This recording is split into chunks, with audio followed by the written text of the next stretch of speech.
ராமதாஸ் அவர்கள் ஒருவேளை தனித்து நிக்கிறாங்க, இல்ல ஒரு திமுக, தாவேகா பக்கம் போறாங்க அப்படின்றப்ப பாமகவோட ஓட்டுகள் பிளவுபடாதா? பாமகவை பின்தொடர்கிற தொண்டர்களாக இருக்கட்டும், பெருமளவில் அன்புமணி அவர்களுடைய பின்னால் இருக்கிறார்கள் என்பதை நாம் கண்கூடாக பார்க்க முடியும். கூட்டணி சேருகிற போது அந்த கூட்டணி சேருகிற கட்சிகள் எப்போதும் ஒரு விஷயத்தில் மிக தெளிவாக இருப்பார்கள். அதிமுகவினோடு கூட்டணி சேருகிறது. டெல்லி தலைமை தான் எல்லா முடிவுகளையும் எடுக்கிறாங்க, அவங்க தான் ஒரு பிக் பாஸ் மாதிரி நடந்துக்கிறாங்க அப்படின்னு. இந்த குற்றச்சாட்டை முதல்ல ஒரு பொய்யான பிம்பங்களோடு கூடிய குற்றச்சாட்டு. கேபிபி நாடின் தமிழ் வணக்கம். இன்றைய சிறப்பு விருந்தினர் வழக்கறிஞர் திரு அதிவீரராம பாண்டியன் அவர். வணக்கம் சார். வணக்கம் சார். இப்ப அதிமுக பாமக இடையான அந்த கூட்டணி அப்படின்றது உறுதியாகிருக்கு. உறுதியான கையோட எடப்பாடி அவர்கள் டெல்லி போய் அமித்ஷாவை சந்திச்சுட்டு வந்திருக்காங்க. அதிமுக கிளைம் பண்ணிட்டு இருந்த அந்த மெகா கூட்டணி அப்படின்றது அமைஞ்சிருச்சு அப்படின்னு எடுத்துக்கலாமா? நிச்சயமா சார். அதிமுக ஏற்கனவே சொல்லி கொண்டு வந்த மெகா கூட்டணி நோக்கி இன்னொரு அடுத்த அடி எடுத்து வைத்திருக்கிறது அப்படின்னு நம்ம பார்க்கலாம். இன்னும் சில கட்சிகள் இணைவதற்கான வாய்ப்புகளும் பிரகாசமாக இருக்கிறது. ஒட்டுமொத்தமாக தேர்தல் காலம் நெருங்கி வர வர வர இன்னும் இருக்கக்கூடிய சில கட்சிகளும் கூட்டணி நிறைவு பெறும்போது எடப்பாடியார் தொடர்ந்து சொல்லி வருவதை போல இது ஒரு பெரிய மெகா கூட்டணியாக 2026 ஆட்சி அமைக்கக்கூடிய வகையில் இந்த கூட்டணி மிகச்சிறப்பாக கட்டமைக்கப்படும்ங்கிறது தான் யதார்த்தம். இந்த கூட்டணி அமைஞ்ச உடனே வரக்கூடிய விமர்சனங்கள் பார்த்தோம் அப்படின்னா பாதி பாமக தான் வந்திருக்கு, பாமக எங்க அப்படின்ற கேள்வியை பலர் வைக்கிறாங்க. ஏன்னா 2021 ஒரு ஸ்ட்ராங்கான கூட்டணி இருந்துச்சு, அப்பவே அதிமுகவால ஜெயிக்க முடியல. இப்போ மொத்தமே 3 கட்சிகள் தான் இது வரைக்கும் வந்திருக்கு, அதுலயும் பாமக முழு பலத்தோட வரல. ஆமா, அதாவது இப்போ இன்றைக்கு பாமகவில் உள்ள சூழ்நிலையை பொறுத்த வரைக்கும் இப்படியான விமர்சனங்களை நிச்சயமாக ஒரு தரப்பு வைக்கும் என்பதில் எந்த மாற்று கருத்தும் கிடையாது. ஆனால் யதார்த்தத்தில் கள நிலவரத்தில் பாமகவை பின்தொடர்கிற தொண்டர்களாக இருக்கட்டும், பெருமளவில் அன்புமணி அவர்களுடைய பின்னால் இருக்கிறார்கள் என்பதை நாம் கண்கூடாக பார்க்க முடியும். இந்த அவர்களுக்குள் ஏற்பட்டிருக்கிற இந்த ஒரு சிறிய கருத்து வேறுபாடு, பிளவு என்பதெல்லாம் வாக்காக சேர்கிற போது யார் வெற்றியை பெற முடியும் என்கின்ற அடிப்படையில் தான் அனைத்து தொண்டர்களுமே வாக்களிப்பார்கள். அந்த அடிப்படையில் ஒரு இந்த விஷயம் என்பது அவர்களுடைய குடும்பத்தில் ஏற்பட்டிருக்கக்கூடிய ஒரு பிரச்சனையாகத்தான் பார்ப்பார்கள். அதற்கு ஆட்சி அமைப்பதற்கு நடைபெறுகிற தேர்தலில் அந்த புரிதலோடு அவர்கள் வாக்களிக்கும் போது அதிமுக கூட்டணிக்கு வாக்களித்தால் மட்டும்தான் ஒரு திமுகவை ஆட்சி மாற்றம் செய்ய முடியும் என்பதாக இருக்கட்டும், அல்லது பாமகவுக்கு இன்னொரு பெரிய இடத்திற்கு செல்ல வேண்டிய பாமகவின் பயணம் இன்னும் பல ஆண்டுகளுக்கு தொடர வேண்டும் என்று நினைக்கக்கூடியவர்கள் எல்லோரும் அதிமுக கூட்டணிக்கு, பாமக இடம்பெற்றிருக்கிற கூட்டணிக்கு வாக்களிப்பதற்கு முயற்சிப்பார்கள். அடுத்து அதிமுக 2021 ஆட்சியில் இருந்து வெளியேறுவதற்கு காரணமான தொகுதிகள் வெறும் 43 தொகுதிகள் தான். அந்த 43 தொகுதிகளில் அதிமுக மிக குறைவாக தோல்வியை பெற்ற தொகுதிகளை எடுத்து கணக்கிட்டால் வெறும் 1,83,000 வாக்குகளில் தான் ஆட்சி மாற்றம் என்பதே நடந்திருக்கிறது. அடுத்து திமுக ஆட்சியின் மீது மக்களுக்கான எதிர்ப்பு என்பது மிகப்பெரிய அளவில் இருக்கு. ஆக இது எல்லாத்தையும் நீங்கள் கருத்தில் கொண்டு பார்க்கிற போது வெற்றி என்பது மிக பிரகாசமாக இருக்கிறது. இன்னும் சொல்ல போனால் அதிமுக தனித்து நின்று நாடாளுமன்ற தேர்தலை சந்தித்த போது திமுக கூட்டணி அனைத்து இடங்களிலும் வெற்றி பெற்றிருந்தாலும் அதிமுக தனித்து நின்று, அதாவது சட்டமன்ற தொகுதி வாரியாக நாடாளுமன்ற தேர்தலில் பெற்ற ஓட்டுக்களை பார்க்கிற போது 80 தொகுதிகளில் அதிமுக முன்னணியில் இருந்தது. அப்படி பார்த்தால் அதிமுகவினுடைய வெற்றி என்பது மிக பிரகாசமாக இருக்கிறது. என்ன இருந்தாலுமே ராமதாஸ் தான் அந்த பாமக கட்சியை உருவாக்குறாரு, ஃப்ரம் ஸ்கிராச்ல இருந்து உருவாக்கி அவர் தான் பில்ட் பண்றாரு. அப்படின்றப்ப அவர் இல்லாம பாமகவுடைய தலைமை அதிமுக பக்கம் வரது அப்படின்றது ஒரு இழப்பா இருக்காதா? இழப்பு என்பதை தாண்டி அவர்களுக்குள் ஏற்பட்டிருக்கிற அந்த முரண்பாடுக்கு ஏதாவது ஒரு தீர்வை அவர்கள் தேடிக்கொள்ள வேண்டும், அல்லது மக்கள் மன்றம் கொடுத்துதான் ஆகணும். அந்த இடத்தில் பார்க்கிற போது இப்போதும் நிர்வாகிகள் என்று வைத்து பார்க்கிற போதும் மிகப்பெரிய ஒரு இளைஞர் கூட்டத்தோடு அனைத்து நிர்வாகிகளினுடைய எண்ணிக்கை என்று சொல்லுகிற பெரும்பான்மை விதி என்று சொல்லுவார்கள், அந்த பெரும்பான்மை விதி என்று பார்க்கிற போதும் சரி, இப்ப அன்புமணி ராமதாஸ் அதிகமான ஒரு தொண்டர்களையும் நிர்வாகிகளையும் கொண்டு இருக்கிறார் என்பது யதார்த்தமாக இருக்கிற நிலை. அப்படி ஒரு இருக்கக்கூடிய அந்த அந்த அவர்கள் இன்றைக்கு இருக்கிற அன்புமணி ராமதாஸ் அவர்களோடு இருக்கிற பாமகவை எடுத்துக்கொண்டு களத்தில் சென்றே தேர்தல் வெற்றியை பெற முடியும் என்பதுதான் அதிமுகவின் நிலைப்பாடும், இன்னும் இந்த கட்சி கூட்டணியில் சேர இருக்கிறவர்களோட நிலைப்பாடும். அதை நோக்கித்தான் பயணிக்கிறார்கள். ராமதாஸ் அவர்கள் வந்து ஒருவேளை தனித்து நிக்கிறாங்க, இல்ல வந்து ஒரு திமுக தாவேகா பக்கம் வந்து போறாங்க அப்படின்றப்ப பாமகவோட ஓட்டுகள் வந்து பிளவுபடாதா? ராமதாஸ் அவர்களுடைய முடிவு எப்படி இருக்க போகிறது என்பது நமக்கு தெரியாது.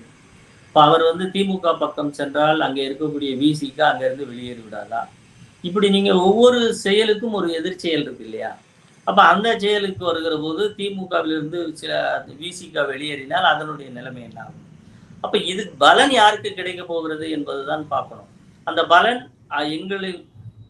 எங்களை விட எதிரே இருக்கக்கூடிய கூட்டணிக்கு, எங்களோடு போட்டியில் இருக்கக்கூடிய கூட்டணிக்கு செல்லுமா செல்லாதா? அப்படி சென்றாலும் அந்த இன்றைக்கு திமுக மீது இருக்கிற அதிருப்தியாக இருக்கட்டும், அப்ப எடப்பாடியார் கொண்டு வந்த திட்டங்களாக இருக்கட்டும், அதனுடைய பலனாக இருக்கட்டும், இரண்டையும் சீர்தூக்கி பார்க்கிற போது இது போன்ற ஒரு சின்ன சின்ன பிரிவுகள் பிணக்கங்களால் பாமக பிளவுபட்டு இருந்தாலும் அது தேர்தலில் அந்த வெற்றி என்பது அதிமுக கூட்டணிக்கு வருவதற்கான அனைத்து வேலைகளையும், அனைத்து விதமான முடிவுகளையும் அதிமுக எடுக்கும். இன்னும் தீவிரமாக களத்தில் அவர்கள் செயல்படுத்துவதற்கான முனைப்புகளையும் நேத்தி வந்து பிரஸ் மீட்ல வந்து இபிஎஸ் அவர்களும் அன்புமணி அவர்களும் சேர்ந்து பிரஸ் மீட் பண்ணப்ப நாங்க வந்து தொகுதி உடன்படிக்கை எல்லாம் முடிச்சிட்டோம், யாருக்கு எத்தனை தொகுதிகள் அப்படின்றதெல்லாம் பேசிட்டோம், இப்போ வந்து நம்பர் சொல்லல, மிக விரைவிலேயே சொல்லுவோம் அப்படின்ற ஒரு அனௌன்ஸ் மட்டும் கொடுத்துருக்காங்க சார். அதாவது அவர்கள் கூட்டணி குறித்தும் சீட் ஷேரிங் குறித்தும்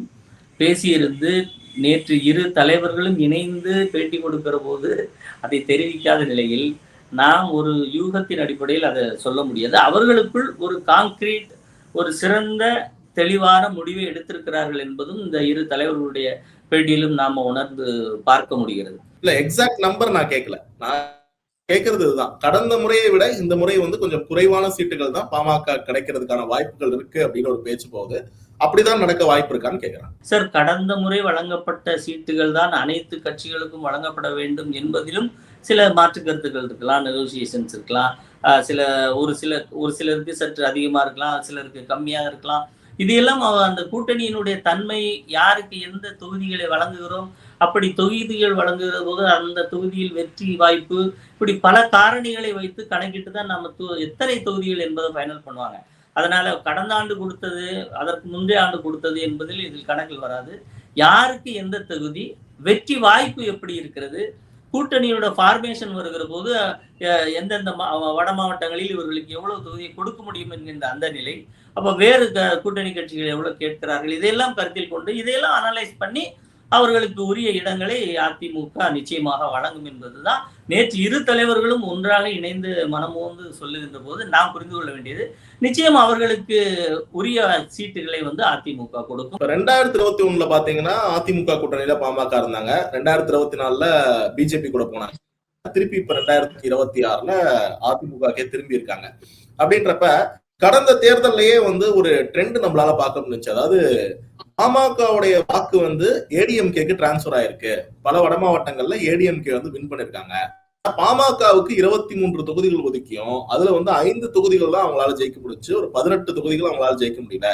ஏடிஎம்கேவோட அந்த ஓட் டிரான்ஸ்பர் அப்படின்றது பாமக நடக்க மாட்டேங்குது. சரி, இயல்பாகவே ஒரு விதி இருக்கிறது. எப்படின்னா, நீங்க அதிமுகவோடு கூட்டணி சேருகிற போது அந்த கூட்டணி சேருகிற கட்சிகள் எப்போதும் ஒரு விஷயத்தில் மிக தெளிவாக இருப்பார்கள். அதிமுகவினோடு கூட்டணி சேர்கிற போது அதிமுக கட்சியினுடைய நிர்வாகிகளும் தொண்டர்களும் அந்த கூட்டணிக்கு உரிய மரியாதையோடு தேர்தல் களப்பணி ஆற்றுவார்கள். அதனால் அவர்களோடு கூட்டணி சேர்கிற போது நாம் எந்த பயமும் இல்லாமல் ஒரு தன்னுடைய சொந்த கட்சி வேட்பாளரை போல அவர்கள் பார்த்து கொள்வார்கள் என்பதுதான் யதார்த்தமாக அனைத்து கட்சிக்காரர்களும் அதிமுகவோடு கூட்டணியில் இருக்கும்போது சொல்லுகிற வார்த்தை. அதனால அந்த ஓட்டு டிரான்ஸ்ஃபர்மேஷன் நடக்கவில்லை அப்படிங்கிற சொல்லும் போதெல்லாம் நீங்க இப்படி எல்லா தொகுதிகளிலையும் பார்க்கிற போது அந்த வாக்கு வித்தியாசம் என்பது மிக மிக குறைவான வாக்கு வித்தியாசம் தான். நீங்க வெற்றி என்கின்ற அந்த அடிப்படையில நீங்க போய் பார்த்து நீங்க தொகுதிகளில் வெல்லவில்லை என்று சொல்லுகிற போது இந்த வெற்றி மார்ஜினே கம்மியா இருக்கு இல்லையா? அதனால வாக்கு டிரான்ஸ்ஃபர்மேஷன் ஆகல அப்படின்னு எங்கேயும் சொல்ல முடியாது. 43 தொகுதிகளில் வெறும் 1,83,000 வாக்குகள். இன்னொரு கோணத்துல எடுத்து பார்த்தீங்கன்னா, திமுக வென்று இருக்காங்க பார்த்தீங்களா? மிக சொற்பமான வாக்குகள்ல. திமுக தோத்தும் இருக்காங்க. அப்படி இருக்கிற தொகுதிகள் எப்படி கணக்கெடுத்து பார்த்தீங்கன்னா, கிட்டத்தட்ட 69 தொகுதிகள் ரொம்ப குறைவான வாக்குகளுக்கு உண்டான மார்ஜினை கொண்ட தொகுதிகளாக கடந்த 2021 சட்டமன்ற தேர்தலில் இருந்துச்சு. அதனால வாக்கு ஒரு பக்கம் டிரான்ஸ்ஃபர் ஆகலைங்கிற வார்த்தை இல்ல. தேர்தல் ரிசல்ட்ல அது மிக தெளிவாக எதிரொலித்தது. வாக்கு வித்தியாசம் மிக குறைவு என்பதால் அந்த 117 என்கின்ற அந்த நம்பரை பெற முடியாமல் போனதுதான் யதார்த்தமான உண்மையை தவிர, ஒரு மிகப்பெரிய போட்டி நடந்தது, ஒரு மிகப்பெரிய வாக்கு வித்தியாசம் இருந்தது அனைத்து தொகுதிகளிலும், இது ஒரு பெரிய அதிமுக மீதான அதிருப்தி இருந்தது அப்படின்னு சொல்வதற்கு அந்த ஒன்றுமே இல்லை சார். 2021 தொடர்ச்சியாக அதிமுக மேலையும் எடப்பாடி பழனிசாமி அவர்கள் மேலையும் வைக்கக்கூடிய ஒரு குற்றச்சாட்டு என்ன அப்படின்னா, டெல்லி தலைமை தான் எல்லா முடிவுகளையும் எடுக்கிறாங்க, அவங்கதான் ஒரு பிக் பாஸ் மாதிரி நடந்துக்கிறாங்க அப்படின்னு. நேத்தியும் பார்த்தோம்னா அதே மாதிரி பாமக கூட்டணி முடிஞ்ச உடனே அந்த கையோட போயிட்டு டெல்லியில அமித்ஷாவை சந்திச்சு மிகப்பெரிய ஒரு உரையாடல் அப்படின்றது நடக்குது. இந்த குற்றச்சாட்டே முதல்ல ஒரு பொய்யான பிம்பங்களோடு கூடிய குற்றச்சாட்டு. நான் இதுக்கு ஒரு சிறிய உதாரணத்தோடு நான் உங்களுக்கு சொல்றேன். இப்ப 2019 நாடாளுமன்ற தேர்தல் வந்தது இல்லையா? அந்த நாடாளுமன்ற தேர்தலோடு 22 தொகுதிகளுக்கு தமிழகத்தில் இடைத்தேர்தல் வந்தது. அப்போதும் பிஜேபியும் அதிமுக மற்றும் இதர கட்சிகள் கூட்டணியில் இருந்தது. அந்த 22 இடங்கள் தமிழ்நாடு சட்டமன்றத்திற்கு நடந்த அந்த இடங்களில் வேறு எந்த கட்சிக்கும் இடம் கொடுக்காமல் அனைத்திலும் அதிமுக தான் நின்றது. அப்ப நீங்க இந்த இடத்துல ஒண்ணு யோசிச்சு பாருங்க. இப்ப பிஜேபி மற்ற மாநிலங்களில் ஒரு சீட்டு கூட தன்னுடைய கூட்டணியில், அதாவது பாண்டிச்சேரியில ஒரு சீட் வேக்கண்ட் வந்தது, உடனே அதை அவர்களுக்கு தான் வேண்டும் என்று கூறி அங்க எம்எல்ஏ ஆனாங்க இல்லையா? அப்போ தமிழகத்துல நீங்க சொல்ற மாதிரி முடிவை அவர்கள் எடுக்கிறார்கள் என்று சொன்னால் 22 சீட்டு காலியா இருக்கு, இடைத்தேர்தல் வருது, எங்களுக்கு ஒரு 5 சீட்டு கொடுங்கன்னு கேட்டிருக்கணும், இவரும் கொடுத்துருக்கணுமா இல்ல? இதுதானே பிஜேபியின் மீது இவர்கள் குற்றம் சாட்டுகிற அந்த குற்றச்சாட்டுக்கு அதற்கு கிடைத்த வாய்ப்பு அந்த 22 தொகுதிகள் இல்லையா பிஜேபிக்கு? ஆனால் அப்படி எதுவும் நடக்கல இல்ல. 22லும் அதிமுக தானே நின்றது. அப்ப தேர்தல் கூட்டணி என்கின்ற விஷயங்களில் மிக தெளிவான முடிவுகளை எடப்பாடியார் எடுக்கிறார் என்பதற்கு 2019 தேர்தலே ஒரு மிகப்பெரிய சாட்சி. இன்னும் சொல்ல போனால் இது போன்ற தேர்தல் நடவடிக்கைகளில் மிக சரியான தெளிவோடு கூட்டணி நடவடிக்கைகளை எடுத்து 2024 தேர்தலில் ஒரு சில காரணங்களுக்காக கூட்டணி அமைய முடியாம போகக்கூடிய கட்டத்திலும் சரி என்று தனித்து தொடர்ந்து வெளியே நிக்காரு இல்லையா? அப்ப இந்த 2 புள்ளிகளை நீங்க நினைச்சு பாருங்க. எடப்பாடியார் அதிமுகவின் நலனுக்கும் அதிமுக கட்சியினுடைய நிர்வாகிகள் கருத்துக்கு, அவர்களுடைய தொண்டர்களுடைய எண்ண ஓட்டம், இதற்கெல்லாம் கருத்தில் கொண்டு தமிழகத்தின் கள நிலவரங்களை கருத்தில் கொண்டுதான் கூட்டணிகளில் முடிவெடுப்பாரே ஒழிய, நீங்கள் அமித்ஷா சொல்வதை அவர் கேட்கிறார் என்பதெல்லாம் இங்கு பரப்பப்படுகிற செய்தி உண்மை அல்ல. கூட்டணியில் பரஸ்பரம் ஒருவருக்கொருவர் கலந்துரையாடி கொள்வது என்பது இயல்பான ஒன்று. அதிலும் மத்தியிலே பிஜேபி ஆட்சியிலே இருக்கிறது. இந்த கூட்டணி மற்றும் பல விஷயங்கள், அரசியல் வியூகங்கள் என்று பல வேளைகளில் நாம் டிஸ்கஸ் பண்ண வேண்டியது இருக்கும். இவர்கள் குற்றம் சாட்டுகிறதை போல அமித்ஷா சொல்லை கேட்கிறார், அவர் சொல்லை கேட்கிறார் என்றெல்லாம் சொல்வதெல்லாம் உண்மையில்லை. அரசியல் கூட்டணிக்குள் நாங்கள் பேசுகிறோம். கூட்டணி மிக சரியாக சென்று கொண்டு இருக்கிறது என்பதுதான் இதிலிருந்து புரிந்து கொள்ளக்கூடிய விஷயம். திமுக மற்றும் அந்த எதிரே உள்ள கட்சிகள் எதிலெல்லாம் இது போன்ற ஒரு அது என்ன உண்மை இல்லை, உண்மைக்கு முரணான பொய்யான கட்டுக்கதை அவிழ்த்து விடலாம். அப்படி அவிழ்த்து விடுகிற கட்டுக்கதைகளின் மூலம் ஒரு சில ஓட்டுகள் கிடைத்தாவது நமக்கு ஏதாவது 1-2 தொகுதியில ஒரு ஓட்டு கிடைச்சிடாதான் கூடிய நட்பாசையில் கூட அவங்க இதை சொல்லலாம். அரசியலில் கள யதார்த்தத்தில் அப்படி எந்த நிலையும் அதிமுகவுக்கோ எதிர்கட்சி தலைவர் எடப்பாடியாருக்கோ இல்லை என்பதுதான் உண்மை. இப்போ வரைக்கும் அதிமுகவோட பாஜகவும் பாமகவும் கை கொடுத்திருக்காங்க. இன்னும் பல கட்சிகள் வரும் அப்படின்னு சொல்லிட்டு இருந்தாலும் ஓபிஎஸ் இன்றைய தினம் இனி சேர்க்க வாய்ப்பே இல்லை, சசிகலாவை கட்சியில் சேர்க்கறதுக்கான வாய்ப்பே இல்லை. கூட்டணியில இடம் பெறுவாங்களா அப்படின்னா கூட்டணியில் கூட ஓபிஎஸ்க்கும் சசிகலாவுக்கும் இடமில்லை அப்படின்னு சொல்றாரு. அப்புறம் டிடிவியோடைய எதிர்காலமும் டிடிவி அமமுகவும் வந்து இந்த கூட்டணியில் இணையும் அப்படின்றதுக்கும் வந்து ஒரு தெளிவான பதில் இல்ல. தேமுதிகவின் நிலைப்பாடும் வந்து குழப்பமா இருக்கு. எந்த கட்சிகள் வர்றதுக்கான வாய்ப்புகள் இருக்கு? அப்படி இல்லை சார். சரியான பாதையில் அதிமுக எந்த விதமான தங்கு தடையின்றி மிக தெளிவாக தீர்க்கமாக தன்னுடைய அரசியல் பயணத்தை தெளிவாக செய்து கொண்டிருக்கிறது அப்படின்னு தான் நீங்க பார்க்கணும். ஒரு சின்ன உதாரணம் சொல்றேன். அனைத்து கட்சிகளும் தமிழகத்தில் இருக்கக்கூடிய திமுகவா இருக்கட்டும், புதிதாய் தோன்றிய சில இயக்கங்களாக இருக்கட்டும், மண்டல வாரியாக மக்களை சந்திக்கின்ற பணியை செய்து கொண்டிருக்கிற போது தமிழகத்தில் ஒரே ஒரு இயக்கம் 180 தொகுதிகளில் மக்களை சந்தித்து விட்டு வந்திருக்கிறது என்றால் அது அதிமுக மட்டும்தான். ஒரு மண்டலம் என்று சொல்லி இவர்கள் 1.5 லட்சம் பேரை கூட்டுகிறார்கள். ஆனால் 3 தொகுதிகளில் 1.5 லட்சத்துக்கு மேற்பட்ட மக்களை தொடர்ந்து சந்தித்து கொண்டு வந்திருக்கிறவர் எதிர்க்கட்சி தலைவர் எடப்பாடியார். அதனால தேர்தல் பணிகளில், தேர்தல் களங்களில் தேர்தலை எப்படி கட்டமைக்க வேண்டும் என்பதில் இன்றைக்கு தேதியில் இருக்கிற கட்சிகளை வைத்துக்கொண்டே எப்படி வெற்றி பெறுவது, இப்படி பல கோணங்களில் அதிமுக தேர்தல் பணிகளை ஆற்றிட்டு இருக்கோம். இப்ப நீங்கள் குறிப்பிட்ட ஏசி சண்முகமாக இருக்கட்டும், ஜான் பாண்டியன், கிருஷ்ணசுவாமியாக இருக்கட்டும், அதுக்கப்புறம் பாரிவேந்தராக இருக்கட்டும், ஏற்கனவே என்டிஏ கூட்டணியில் இருந்தவர்கள் எல்லாம் நாங்கள் அந்த கூட்டணியில் இல்லை என்றும் இதுவரை யாரிடமும் சொல்லவில்லை. ஒவ்வொருவராக வந்து அவருடைய பேச்சுவார்த்தை முடிந்து அவர்களுக்கான இடங்கள் நிறைவு செய்யப்பட்டவுடன் வந்து நிச்சயமாக வெளியே வந்து போட்டி நாங்கள் எத்தனை இடங்களில் போட்டியிடுகிறோம், இல்லை எங்களுடைய நிலைப்பாடு என்ன என்பதெல்லாம் மிக தெளிவாக சொல்லுவார்கள். அதாவது தேர்தல் கூட்டணி அல்லாமல் அவர்கள் வேறு விதமான வகையில் கூட்டாக சேர்ந்திருப்பதால் அவர்கள் சேர்ந்திருப்பதைப் போலவே நாங்களும் 24 மணி நேரமும் சேர்ந்திருக்க வேண்டும் என்று ஒரு கருத்தை எங்கள் மீது திணிக்கிறாங்க. ஏன்னா நாங்கள் ஜனநாயக ரீதியிலேயே பொதுச் செயலாளரையே ஜனநாயக ரீதியாகத்தான் தேர்ந்தெடுக்கிறோம். பொதுச் செயலாளருடைய தேர்வு மிக பெரிய போட்டிகளும் ஜனநாயக முறைப்படி யார் யாருக்கு எவ்வளவு வாய்ப்பு இருக்கும் முயற்சி செய்து பாருங்கள் என்று சொல்லக்கூடிய வகையில் அதிமுகவினுடைய பொதுச் செயலாளர் தேர்வு அவ்வளவு நீதிமன்றம், மக்கள் மன்றம், தேர்தல் இப்படி அனைத்து களங்களிலும் தன்னை நிரூபித்தியவர்கள் தான் அங்க பொதுச் செயலாளர் ஆக முடியும்னு நாங்க போயிட்டு இருக்கோம்.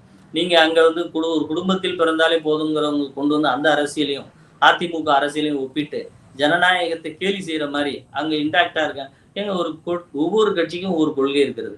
அந்த கொள்கையை விட்டு ஒவ்வொரு தேர்தல் முடிந்தவுடனும் அவரவர்கள் சுதந்திரமான கருத்தை அவர்கள் கொண்டிருக்கிற கொள்கைகளை ஒரு மாநிலத்தில் பேசாமல் 5 ஆண்டுகளாக வாய் மூடி மௌனியாக திமுக செய்வதெல்லாம் சரி என்று சொல்லி கொண்டிருப்பவர்களை அதிமுகவோடு சேர்த்து, கூட்டணியோடு சேர்த்து பார்த்தீங்களா அவர்கள் இவ்வளவு செஞ்சுட்டாங்க, நீங்க எப்போ சேர்க்க போறீங்கன்னா அதிமுக தான் இயல்பாக ஜனநாயகத்தன்மையோடு தேர்தல் நேரத்தில் கூட்டணி அமைப்பதற்கான அனைத்து பணிகளையும் செய்யறோம்.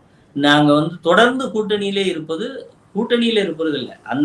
அது எந்த கட்சி அந்த கூட்டணிக்கு தலைமை தாங்குகிறோ அந்த கூட்டணியில் அவர்களும் ஒரு அணியாக இருக்கிறார்கள். அதனால நீங்க அவசரப்பட வேண்டாம்.